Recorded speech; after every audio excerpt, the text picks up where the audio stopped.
현대 기독교계는 그냥 일반적으로 모임이 너무 많습니다. 그러지 않나요? 일요일 날 굉장히 이제 우리는 모임 다이어트를 한 교회죠. 너무나 당연해요. 일요일 날 만나고, 오후도 만나고, 저녁 만나고, 주중에 만나고, 금요일 날 만나고, 모임이 너무 많습니다. 저도 이제 오랫동안 교회를 다녔는데 그냥 아무 생각 없이 그런 걸 봤을 때는 어디 사도행전 몇 장 몇 절에 써 있는 줄 알았어요.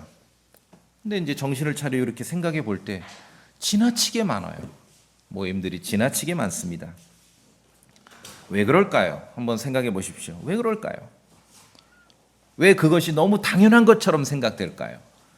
매일 모이면 막 믿음 생활 좋고 잘 되는 교회처럼 생각될까요? 왜?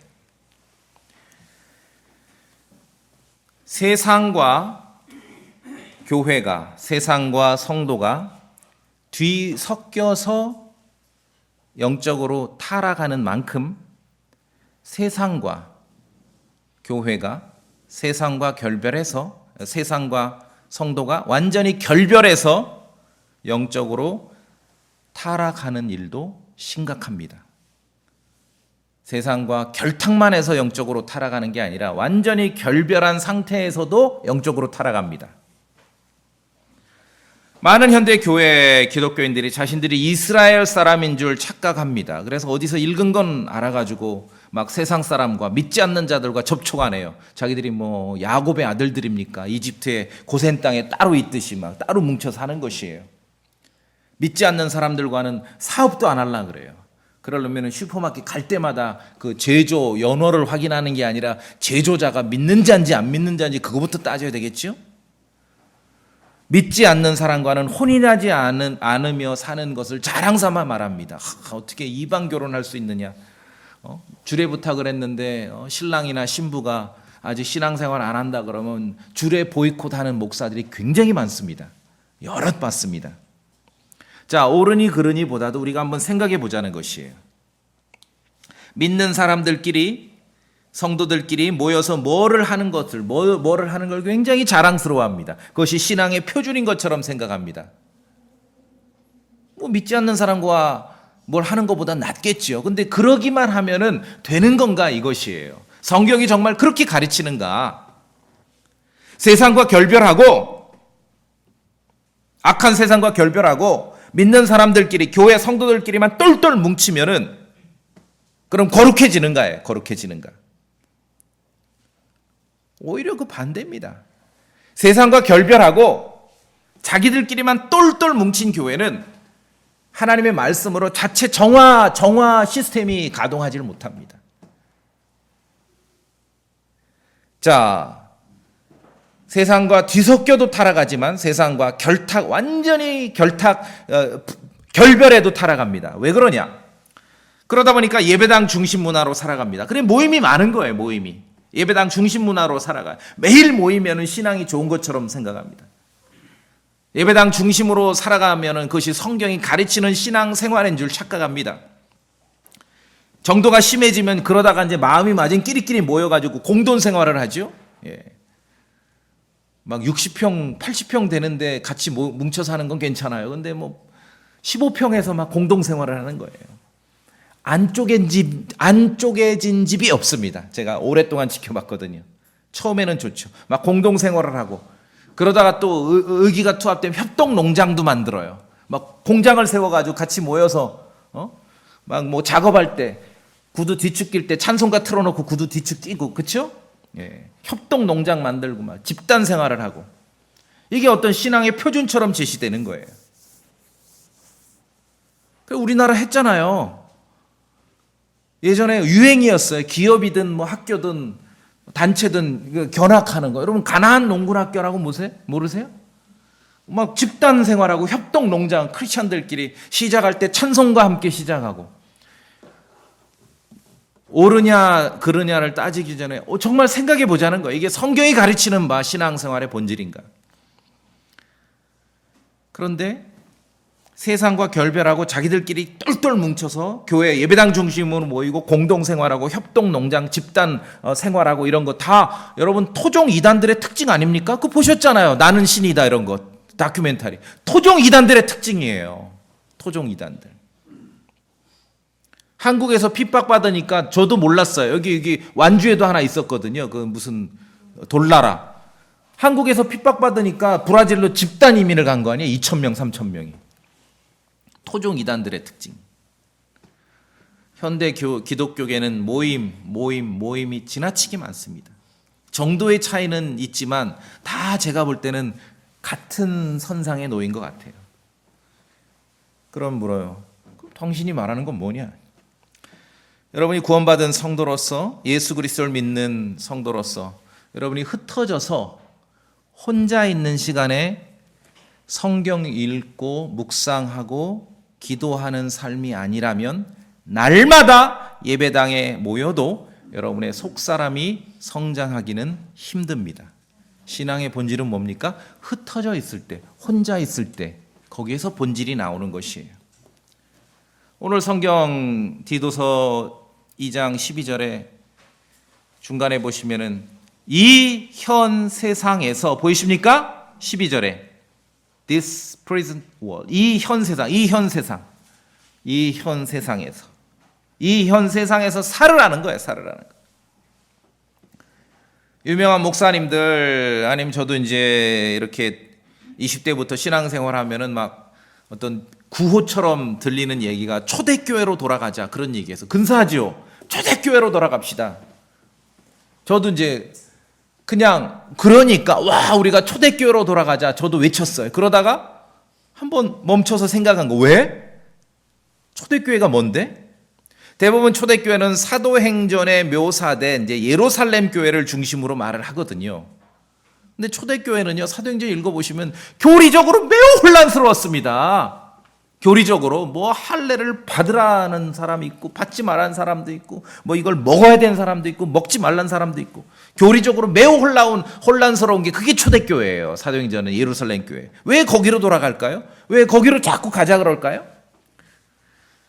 그래서 제가 한번 생각해 보니까 이것은 굉장히 좀 목사들 중심으로 판단한 것 같아요. 자, 그 이유를 제가 찾아냈어요. 사도행전 2장을 보십시다. 사도행전 2장.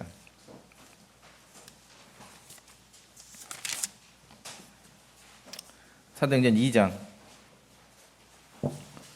46절에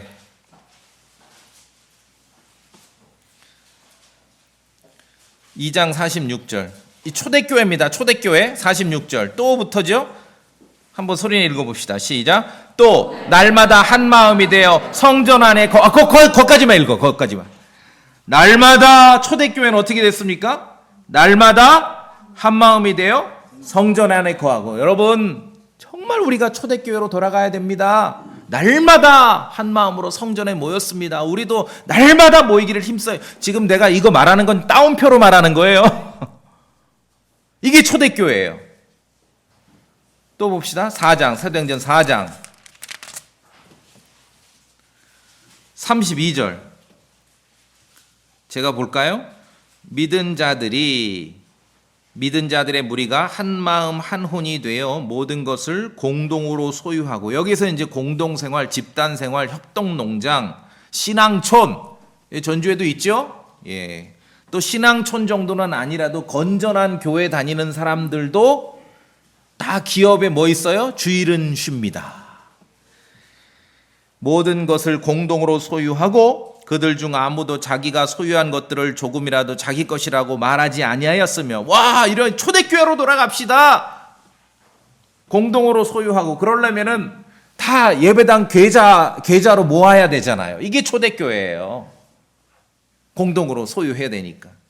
굉장히 이거는 교회 목사 중심으로 초대교회를 외치는 것 같아요. 제가 볼 때는.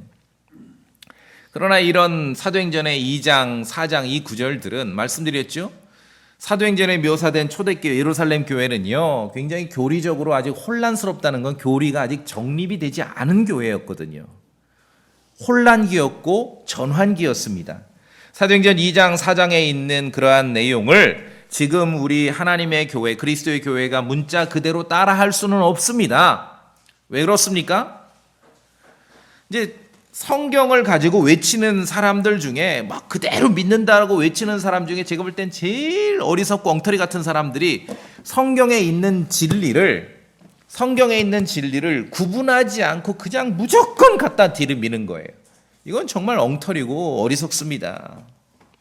예루살렘 초대교회 예루살렘의 교회의 어떤 성도들의 공동 생활과 날마다 성전에 모이고 공동 소유, 날마다 또 모이는 그러한 초대교회의 모습은요, 얼마 안 가서 바로 깨져버립니다. 여러분, 사도행전 5장 아나니아 삽비라 사건 기억하십니까? 바로 깨져버리는 거예요. 오래 못 가요. 그러면서 사도행전 6장에 가면은 가난한 성도를 위한 배급 시스템이 도입됐는데 사도들이 주도해서 그걸 운영했는데도 금방 또 문제가 생기죠. 왜 이렇게 불공평하냐? 사도님들이 하는 일인데 금방 깨져버립니다. 초대교회 공동생활, 공동소유, 날마다 예배당에 모이는 그 시스템은 바로 깨져버립니다. 성경에 기록된 모든 진리는 한시적 진리, 그 특정한 상황에서 특정한 장소에서만 적용되는 내용이 있고 보편적인 진리가 있습니다. 성경을 읽으실 때 이걸 구분해야지요.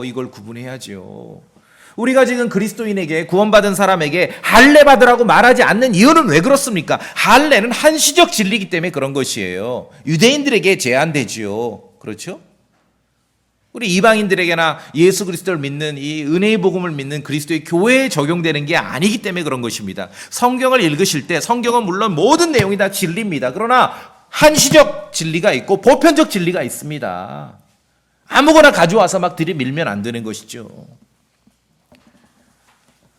예루살렘 교회가 날마다 성전에 모였다 그래서 성전으로 모이자. 성전이 어디 있습니까? 그럼 우리가 성전을 짓자. 이렇게 돼 가는 거예요, 논리가. 한시적 진리지요. 성경을 읽어보시면 성전은요, 템플, 하나님의 성전은요, 이 세상에 한 군데밖에 없어. 그건 예루살렘에만 있는 거예요. 예루살렘 이외에는 성전이 존재할 수가 없습니다. 한반도에는 성전이라는 게 있을 수가 없어요. 유대인들도요, 흩어져 살면서, 유대인들도 여러 군데 흩어져 살면서 나름대로 집을 지을 수 있을 거 아니겠습니까? 예루살렘 이외에는요, 감히 성전이라고 안 했어요. 회당이라 그랬지.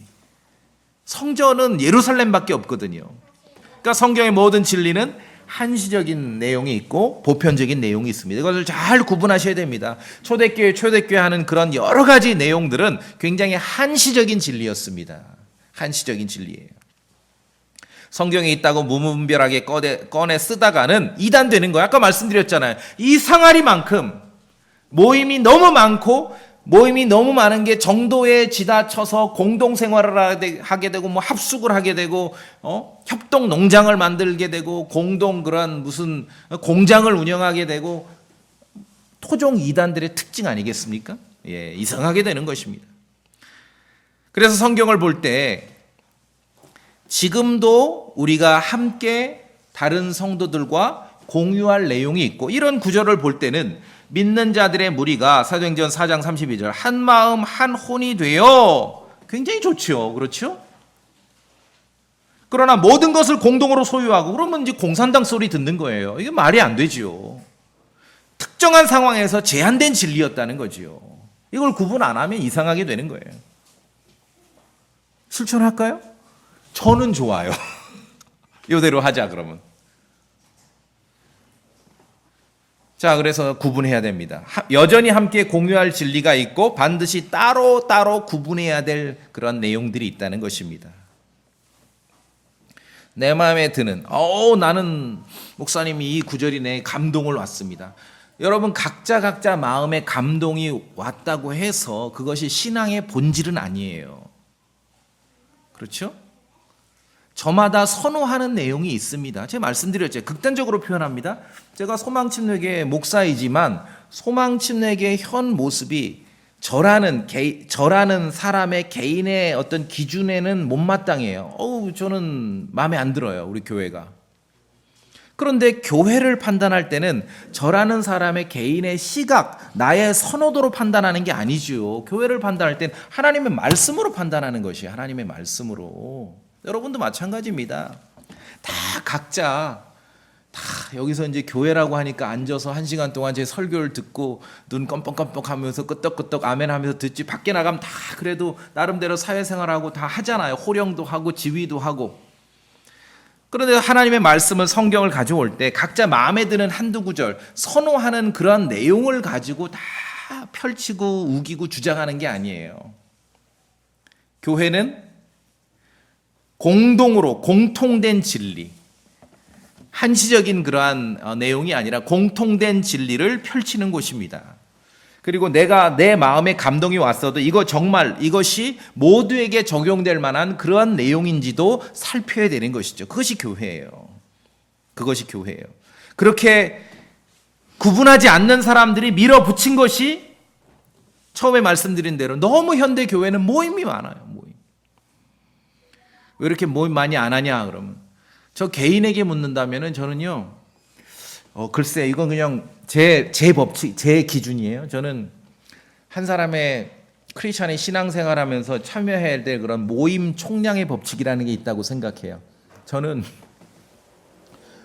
어려서 모임을 다 참여를 한 것 같아요. 횟수를. 저는 중고등학교 때 하루에 예배를 7번 참여를 했어요. 일요일 날만. 진짜로. 7번씩 참여했어요. 하루에. 자, 그래서 성경에 있어.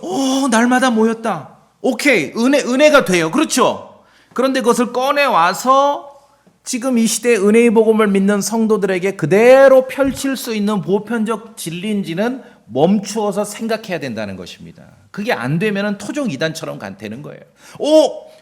한 마음으로 모든 걸 공동 소유했구나. 굉장히 감동이 되죠. 그러나 그것을 우리가 모두에게 적용하기 위해서는 잠시 멈춰야 되는 거예요. 이 과정이 없으면 토종 이단이 되는 거예요. 토종 이단이 되는 거예요. 그렇죠?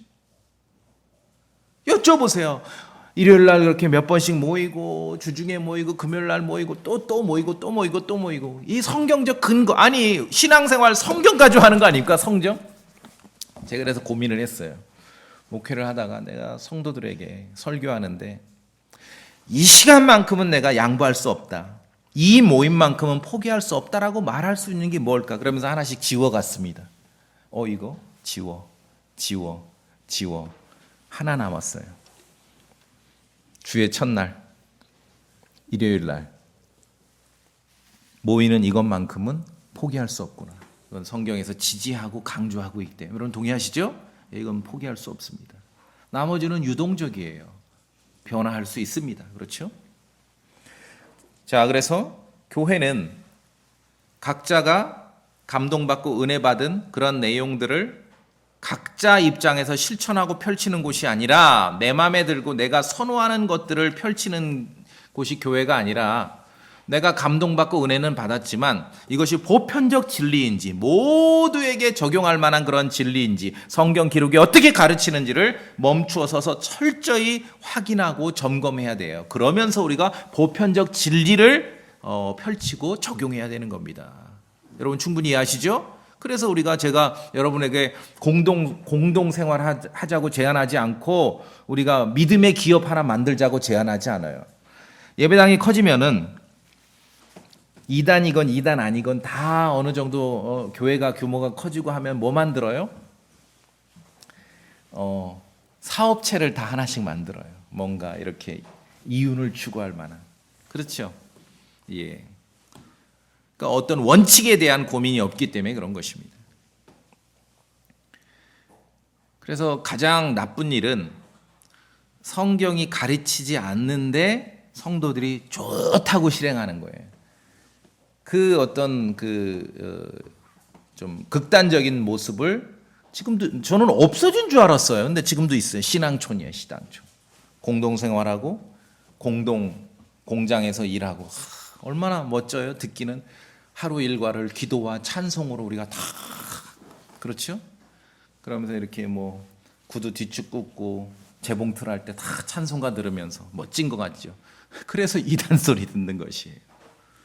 성경이 뭐라 그런지 고민들을 안 해요. 자, 성경을 다시 봅시다. 디도서 오늘 본문으로 갑니다. 하나님의 은혜가 우리를 가르치십니다. 하나님의 은혜가, 구원을 가져다 주신 하나님의 은혜가 모든 사람에게 나타나 우리를 가르칩니다. 무엇을 가르칩니까? 우리를 가르치는데 뭔가를 거부하라고 가르칩니다. 무엇을 거부합니까? 하나님의 성품에 위배되는 것과 세상에 속한 정욕들을 거부하는 거예요.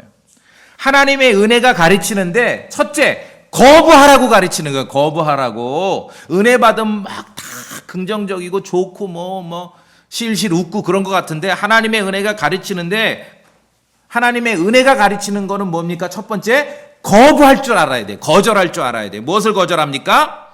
하나님의 성품에 위배되는 것, 그리고 세상에 속한 정욕, 욕심을 거절할 줄 알으라는 거예요.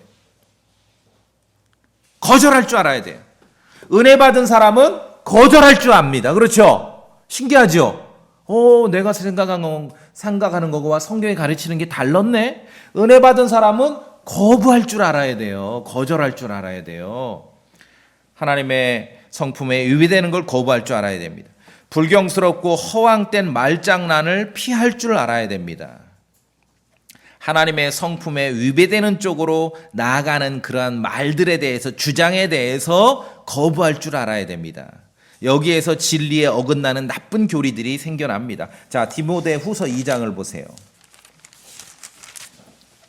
하나님의 성품에 어긋난다 하면은 막 개인적인 어떤 그런 인품에 관한 그런 이미지만 가지고 있는데 그렇지 않습니다. 디모데후서 2장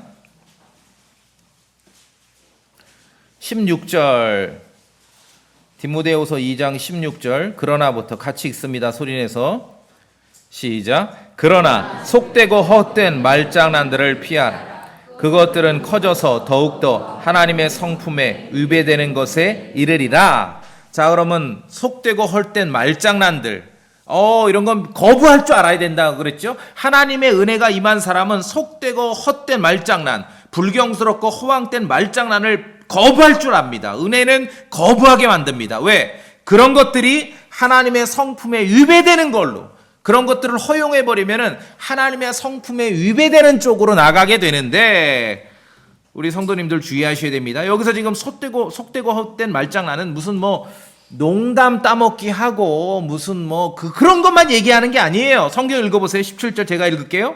그들의 말은 괴양처럼 파먹을 터인데 그들 가운데 후메네오와 빌레도가 있느니라. 18절 함께 읽습니다. 시작. 진리에 관하여는 그들이 잘못을 범하였으니 곧 부활이 이미 지나갔다고 말하여 어떤 사람들의 믿음을 뒤엎고 있느니라. 그래, 여기 본문에서 말하는 속되고 허황된 말장난, 그래서 하나님의 성품에 위배되는, 하나님의 성품에 이르지 못하게 하는 것들은 나쁜 교리를 말하는 그런 말을 말하는 거예요. 진리에 어긋나는 말을 말하는 거예요. 이해되십니까? 본문이 그렇습니다. 본문이 그래요. 물론 그런 아주 저속한 그런 말도 물론 당연하지만 이 본문은 지금 이 문맥은 후메네오와 빌레도가 말하는 그런 아주 괴양처럼 파먹는 그런 말들, 교리적으로 잘못된 말들, 나쁜 교리를 가르치는 말들, 그런 말들을 피하라는 것이에요. 왜? 그런 것을 허용하면 하나님의 성품에 위배되는 것에 이른다. 우리 교회는 은혜의 복음을 믿고 전하는, 정말 그리스도의 십자가의 복음을 믿고, 그리고 킹제임스 성경을 믿잖아요. 근데 이제 와가지고 이렇게 예를 들어 십계명을 지켜도 구원에 이르는 거 아닌가, 이게 이제 이런 말들이 허용이 되면은요, 그 말하는 사람도 그렇고 그 말들을 허용하는 사람들이 결국은 신앙이 하나님의 성품에 위배돼요. 하나님의 성품을 향해 나가질 못해요. 그게 나쁜 말들이에요. 그런 것들이. 킹제임스 성경을 믿는 교회에 와서 오래됐는데도 갑자기 어느 날 개역 성경도 좋은 성경 아닌가, 이러면 이제 그런 말들이 허용되면은 하나님의 성품으로 나가질 못하는 거예요. 그러니까 진리에 어긋나는 나쁜 교리를 허용해서는 안 된다는 거죠. 그래야 하나님의 성품으로 나갈 수 있는데, 하나님의 은혜가 임하면은 그런 것들을 거절할 수 있어야 된다는 거죠. 거절할 수 있다.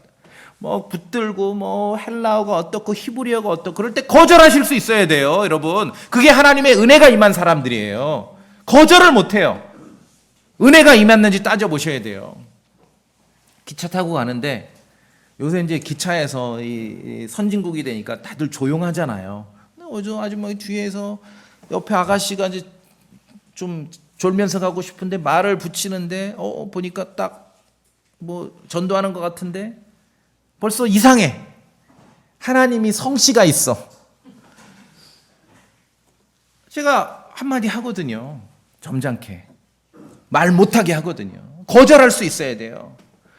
자, 디도서 오늘 본 말씀이 중요합니다. 하나님의 은혜가 임하면은 거절할 수 있어야 됩니다. 여러분에게 예수 그리스도를 믿는 은혜의 복음이 아니고 다른 얘기를 하면은 그거 듣고 있는 게 인내심 좋은 게 아니에요. 거절할 수 있는 게 하나님의 은혜가 임한 사람입니다.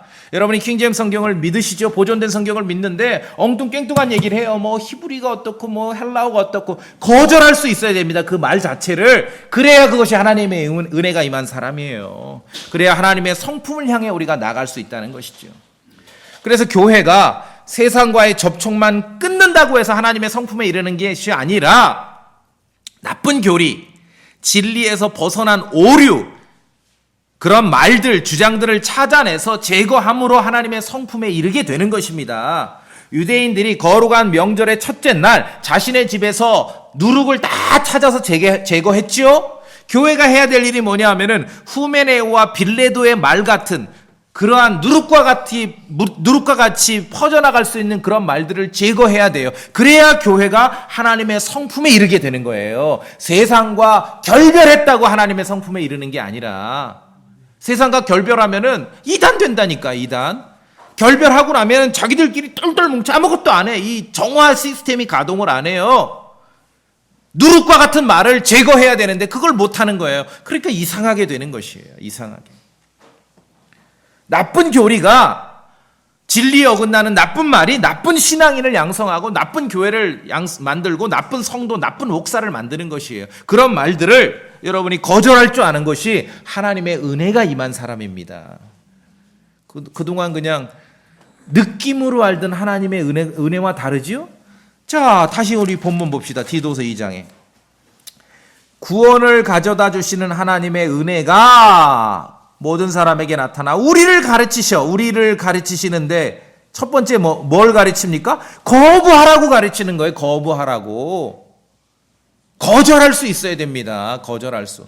얼마나 많은 교회들이 은혜의 복음을 믿는, 정말 믿음으로 구원받고 은혜로만 구원받는다고 믿던 교회들이 이상한 사람들이 와서 자꾸 다른 소리를 하는데 그거를 용납함으로 교회가 무너지는 것이에요. 거절할 줄 몰라서. 얼마나 많은 교회들이, 킹제임스 성경을 믿는 교회들이 이상한 사람들이 들어와서 자꾸 NIV를 얘기하고 히브리어를 얘기하고 헬라어를 얘기하면서 혼란스럽게 하는데 그것을 거절할 줄 몰라서 무너지는 거예요. 제가 그래서 이날 이때께 제가 킹제임스 목사 중에 정말 1, 2, 3, 4 연차로 되면은 굉장히 앞섰거든요. 근데 여러분이 증인이잖아요. 지금도 계속 제가 설교할 때마다 성경 구절을 비교하잖아요. 이게 우리의 본질이기 때문에, 기초이기 때문에. 그렇죠?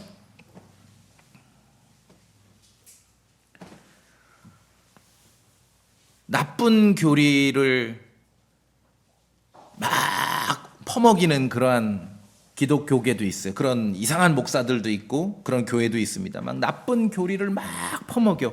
후메네오와 빌레도 같은 사람들의 말 같은 그런 말들을 막 퍼먹이는데 아무 생각 없고 흩어져 있을 때 성경 읽지 않고 묵상하지 않는 성도들이 만약에 대다수 앉아 있으면 그런 거예요. 나쁜 교리를 막 들으면서도 우리 교회는 모임이 많아서 좋다. 망하는 거예요. 그래서 망하는 거예요. 자, 우리가 이제 3주차 오후에는 마실 길 걷기를 하잖아. 이거 어떻게 시작됐는지 저도 까먹었는데 정말 기가 막힌 아이디어예요. 우리 교회에 최적화된 프로그램이에요. 너무 좋아요. 자랑하려고요. 서울에 있는 교회는 이런 거 못 하거든요. 거기는 2시간 이동해야 돼. 우리는 20분만 이동해도 되잖아.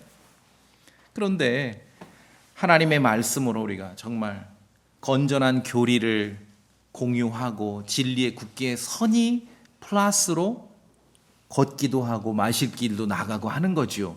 만약에 하나님의 말씀의 공급이 없이 그거 하면 그냥 산악회 가입하세요. 아시겠죠? 산악회 가입하셔야 돼요. 순서가 바뀐다면. 자, 그래서 하나님의 은혜가 우리를 가르치십니다. 뭘 가르칩니까? 거부할 수 있도록 가르칩니다. 거부할 수 있도록. 하나님의 성품에 위배되는 것과 세상에 속한 욕심, 정욕들을 거부하도록 가르치는 것이에요. 이게 은혜 받은 사람들, 특히나 후메네오와 빌레도 같은 사람들이 와서 막 함부로 아무렇게나 말하는 나쁜 교리를 이야기하는 그런 말들을 거부하도록 가르치는 것. 듣는 것은 그건 믿음 좋은 게 아닙니다. 인내심은 발휘할 때 인내심이지 성경에 거부하라 그런 건 거부하셔야 돼요. 은혜 받은 사람은 첫째 거부할 줄 압니다. 은혜 받은 사람은 노할 줄 아는 거예요. 이게 성경의 가르침입니다. 자, 그리고 다시 보세요. 그러면서 거부하고 이 현 세상에서 맑은 정신을 가지고 의롭게 하나님의 뜻대로 살며 거부하면서 이 현 세상에서 살라는 겁니다. 이 현 세상에서 살되 맑은 정신을 가지고 의롭게 하나님의 뜻대로 살는 거예요. 어디 살아요? 이 현 세상에서. 이 현 세상에서는 갈라디아서 1장 4절에서는 이 악한 현 세상이라고 말하고 있어요. 이 현 세상, 악한 현 세상에서 맑은 정신을 가지고 의롭게 하나님의 뜻대로 살라는 것이 하나님의 은혜가 우리에게 가르치는 것입니다. 그것이 성경의 가르침이에요. 자, 성도님들, 도대체 누가 우리의 신앙을 피안의 종교로 만들었습니까? 저는 이거 심각하다고 봐요. 물론 예수님 믿으면 구원받으면은 죽어서 천당 갑니다. 그건 사실이지요. 그러나 죽어서 천당 가는 것이 여러분 신앙의 본질이 아닙니다. 그거 아니에요. 그걸 강조하면 굉장히 믿음 좋은 것 같지요? 제가 볼 땐 그건 대부분 종교 사기꾼들이 써먹는 말들이에요. 왜 그렇습니까? 자, 12절 뭐라고 되어 있습니까?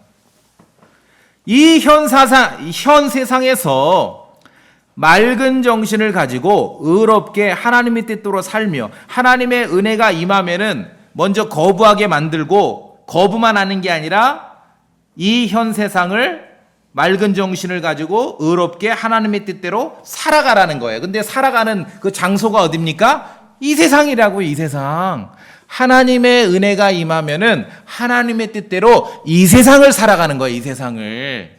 피안의 종교가 아닙니다. 그리고 13절 보세요. 저 복된 소망과 위대하신 하나님 곧 우리 구원자 예수 그리스도의 영광스러운 나타나심을 기다리게 하셨느니라. 하나님의 은혜가 임하면은 거부할 것은 거부하고 하나님의 뜻대로 이 현 세상을 살아가고 그리고 그리스도의 나타나심을 기다리게 되는 거예요. 그런데 맨날 재림만을 얘기해. 그건 50%만 얘기하는 거예요. 재림만 지나치게 강조하는 사람들 여러분 조심하십시오. 제가 볼 때는 경험적으로 볼 때는 종교 사기꾼일 확률이 다분합니다. 우리가 물론 주님의 오심을 기다립니다. 하나님의 은혜가 주님의 오심을 기다리게 만듭니다. 우리에게 복된 소망이지요. 근데 그것만 있는 게 아니야. 신앙이 이 현 세상을 맑은 정신을 가지고 의롭게 하나님의 뜻대로 살라고 또한 하나님의 은혜가 우리를 가르치는 것이에요. 우리를 가르치는 것이에요. 13절 보시면은 예수 그리스도의 영광스러운 나타나심을 기다리게 하셨다. 그리스도의 나타나심이 기다리는 거죠. 그분의 오심이 appearing, 그분의 나타나심이 영광스러운 나타남이에요. 잘 들어보세요. 개역성경 어떻게 되어 있는지 아세요? 그리스도의 영광이 나타나심을 기다리게 하셨어요. 같아요, 말이? 그리스도의 영광이 나타나는 거예요. 우리가 기다리는 것은 예수 그리스도의 나타나심인데 영광스러운 그분의 나타나심을 기다리는 건데 개역 성경을 가지고 하는 사람들은 그리스도의 영광이 나타나는 거예요. 영광이. 전혀 다르지요. 전혀 달라요. 전혀 다릅니다. 누가 도대체 성경을 피안의 종교로 바꿔버렸습니까? 신앙을. 죽어서 천당 가는 것은 너무 확실한 성경적 사실인데 그것이 신앙의 본질은 아닙니다. 절반만 있는 거죠. 우리가 그리스도의 나타나심도 기다려야 하지만 하나님의 은혜가 임한 사람은 거부할 것은 거부하고 하나님의 뜻대로 이 현 세상을 살아간다는 것입니다. 그것이 신앙의 본질입니다. 성경의 많은 부분 대부분은 이상하지 않아요? 천당 이야기가 아니에요. 성경의 대부분의 분량은 구원받은 성도들이 이 현 세상, 이 악한 현 세상을 어떻게 살아가야 하는지를 알려주고 있는 것입니다. 그것이 신앙의 본질이에요.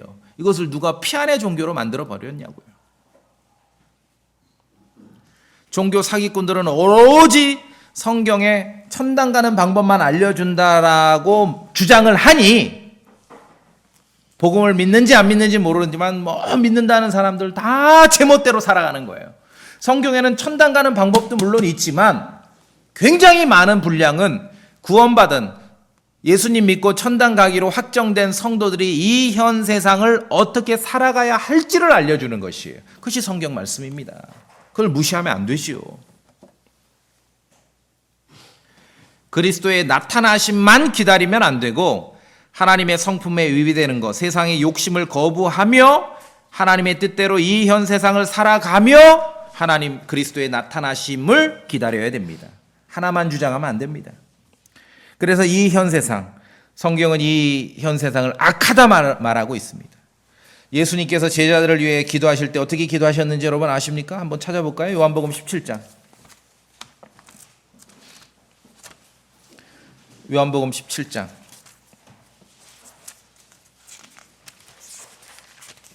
15절. 요한복음 17장 15절. 세상에 속하지 않은 제자들을 위해 기도합니다. 요한복음 17장 15절입니다. 요한복음 17장 15절 같이 읽습니다. 시작. 나는 아버지께서 그들을 세상에서 데려가실 것을 기도하지 아니하오며 그들을 악에서 지켜주실 것을 기도하나이다. 오늘 디도서 2장 말씀하고 딱 매칭이 되지요. 왜? 이 현 세상을 하나님 뜻대로 살아가야 되기 때문에 악에서 지켜주시라고 기도하신 거예요. 도대체 누가 우리의 신앙을 피안의 종교로 만들어 버렸냐고요. 죽어서 천당 가는 건 사실이지만 그게 본질은 아니에요. 성경에 많은 내용, 천당 구절 몇 구절 없어요. 그렇죠? 몇 구절 없어요. 전부 구원받은 성도들이 이 악한 현 세상을 어떻게 하나님 뜻대로 맑은 정신으로 살아갈지 그것을 알려주시는 것이에요. 하나님의 은혜가 임한 사람은 그것을 아는 것이지요. 정말 하나님의 은혜가 임한 성도는 거부할 것을 먼저 거부합니다. 그리고 기다릴 것을 기다리는 것입니다. 이 현 세상을 살아가게 되는 것입니다. 맨날 그리스도의 나타나심을 기다린다고 하고 주님 빨리 오셨으면 좋겠다. 지금 돈을 잃어버렸다는 얘기구나. 그렇죠? 그리스도의 나타나심을 기다리고 재림만을 얘기하면은 믿음 좋은 것 같지만 왜 그 얘기만 하나요? 맑은 정신을 가지고 의롭게 하나님의 뜻대로 이 악한 현 세상을 살아가는지도 보여줘야지요. 이게 신앙의 굉장히 중요한 내용인데 왜 그것을 말하지 않나요? 그러니까 모든 토종 이단들, 이상한 사람들은 다 그리스도의 재림을 가지고 사람들을 이렇게 미혹을 하지요. 이상해요. 맑은 정신을 가지고 의롭게 하나님의 뜻대로 이 현 세상을 살아가는 걸 강조하면서 이단된 사람은 아무도 없어요. 믿는 사람들끼리 똘똘 뭉쳐서 신앙촌을 만들면 대단히 좋은 것 같지만 성경에 그런 걸 가르친 바가 없습니다. 목사님 초대교회 얘기했잖아요. 금방 깨져버렸다고. 예루살렘 교회 금방 깨져버립니다. 그런 모습들은. 사도들이 관리하는데도 막 불공평한 문제로 막 불만이 나오고 그랬거든요. 바로 오래전에, 유럽에 아주 오래전에 초대교회를 추구하면서 똘똘 뭉쳐가지고 산속에 들어가서 자기들끼리 모여서 신앙생활 하겠다는 사람들이 그렇게 수도원을 세웠습니다. 그러니까 수도원에서 자기들끼리 똘똘 뭉쳐가지고 세상과 이렇게 분리돼서 결별해서 그렇게 살다가 할 일이 없으니까 얘네들이 모여서 뭐 했게요? 하다 할 일이 뭐 기도하다, 뭐 성경 읽고 노래하고 노동하다 할 일이 없으니까, 지금처럼 뭐 스마트폰이라도 있으면 뭐라도 볼 텐데 할 일이 없으니까 이 자들이 모여서 성경을 뜯어 고쳤어요. 성경을 뜯어 고친 역사는 전부 믿음 생활 잘하자고 자기들끼리 똘똘 뭉쳐서 수도원 만든 사람들이 성경 뜯어 고친 거예요, 다들. 성경을 아무리 봐도요, 믿는 사람들끼리 뭉쳐서 세울 것은 이 땅에 그리스도의 교회밖에 없습니다. 교회밖에 없어요. 구부러지고 비뚤어진 세상 속에서 하나님의 아들들로 빛으로 빛나라고 성경은 가르치는 것입니다. 이스라엘인 줄 착각하면 안 되지요. 우리가 뭐 유대인입니까? 이집트 고센 땅에 살던 유대인처럼 따로 우리가 분리해서 우리끼리 뭉쳐 살게? 아닙니다. 성경을 구분해서 읽으셔야 됩니다. 자, 그래서 교회의 순결은 세상과 결별하기만 하면 교회가 순결하게 되는 게 아닙니다. 교회 안에 세상에 속한 욕심과도 결별해야 돼요. 우리 안에 있는 세상의 욕망과 욕심, 하나님을 따르지 못하게 하는, 그렇죠? 그런 것들이 그대로 있는데 세상과 결별한다고 교회가 순결해집니까? 하나님의 성품에 위배되는 것들을 거절할 줄 알아야죠. 성경이 가르치는 핵심을 놓치면은 겉으로는 세상과 분리돼서 거룩한 것 같은데 속으로는 온통 세상 욕심으로 정말 사로잡힌 저급한 인생들이 버글버글한 그런 종교 집단을 만들게 되는 것이에요. 그래서 제가 이제 신앙생활하고 목회하면서 두 가지를 배웠어요. 첫째는 교회에 작든 크든 목회자는 가장 영적으로 성숙해야 되겠구나. 그렇죠. 그래야 설교도 하고 성경도 가르칠 거 아닙니까? 또 하나, 두 번째 뭔지 아세요? 까딱하면은 가장 막 제일 성숙한 것처럼 보이고 가장 거룩한 것처럼 보이는데 가장 세속적인 욕망으로 가득 사로잡힐 수 있는 사람이 사실은 목사구나. 시인하는 것이에요. 오히려 외형적으로 세상과 분리됐잖아요. 오히려 그 속마음은 세상 욕심으로 가득 채워질 위험이 더 큰 것입니다. 더 큰 것입니다. 그것을 인정해야 됩니다. 그러니까 이제 본인들이 못하니까 자꾸 사람들로 하여금 세상과 막 분리하고 결별하기를 외치지요. 왜 현대 크리스천들은 세상 속에 살기를 두려워합니까? 예배당 중심으로 날마다 모이는 게 여러분 신앙 잘하는 거예요? 말씀드렸습니다. 흩어져서 홀로 있을 때 성경 읽고 묵상하고 기도하지 않으면 여러분 날마다 모이는 게 제가 볼 땐 별 의미가 없습니다. 신앙생활은 홀로 있을 때 이루어지는 것이거든요. 성경이 가르치는 바는 우리가 세상 속에 살아야 된다는 것입니다. 세상 속에 어떻게 살아요? 맑은 정신으로 의롭게 하나님의 뜻대로 살라는 것입니다. 세상 속으로 들어가는 것을 두려워하지 마세요. 세상 사람들과 함께 하는 것을 두려워하지 마세요. 세상이 내 마음속으로 들어오는 것을 두려워해야지요. 세상 욕심이 내 마음속으로 들어오는 것을 두려워해야지요. 본질적인 질문이고 고민입니다. 그리스도인들에게 묻는 거지요. 세상에 있는 죄인이 문제입니까? 교회에 있는 죄인이 문제입니까? 성경은 이 문제에 대해서 정말 아주 자세하게 우리에게 가르쳐요. 너무 명료한 주제거든요. 고린도전서 5장을 봅시다.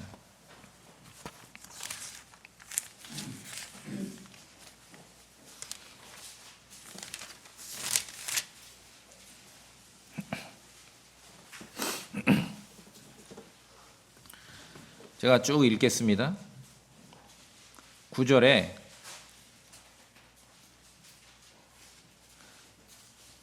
내가 고린도전서 5장 9절 고린도 교회에 썼죠. 내가 음행하는 자들과 사귀지 말라고 서신에 너희에게 썼으나 자 이제 이 편지 바울의 편지를 받고 고린도 교회의 어떤 사람들은 아하 세상에 이 죄인들 더러운 놈들하고는 아예 상종을 하지 말아야 되겠구나. 이제 그렇게 외치는 사람들이 있었다는 얘기겠죠. 그런데 10절 보세요.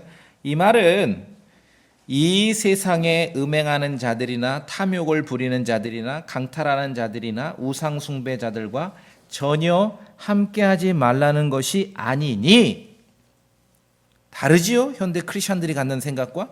만일 그리하려면 너희가 반드시 세상 밖으로 나가야 하리라. 죽으라 이 뜻이에요. 그렇게 하려면 수도원 만들지 말고 그냥 죽으라는 얘기지요. 11절. 자, 11절이 좀 길지만 이게 핵심입니다. 같이 읽어볼까요? 11절 시작. 그러나 이제 내가 너희에게 그렇게 쓴 것은 만일 형제라 불리는 어떤 사람이 음행하는 자이거나 탐욕을 부리는 자이거나 우상 숭배자이거나 욕설하는 자이거나 술정뱅이이거나 강탈하는 자이거든 그와 사귀지 말게 하며 그런 자와는 결코 함께 먹지도 말게 하려 함이니라. 자, 세상의 죄인이 문제입니까? 교회의 죄인이 문제입니까? 고린도 교회는 당시에 이러한 교회의 죄인 성도가 있는데 용납을 해버린 거예요. 자기들끼리 똘똘 뭉치려고.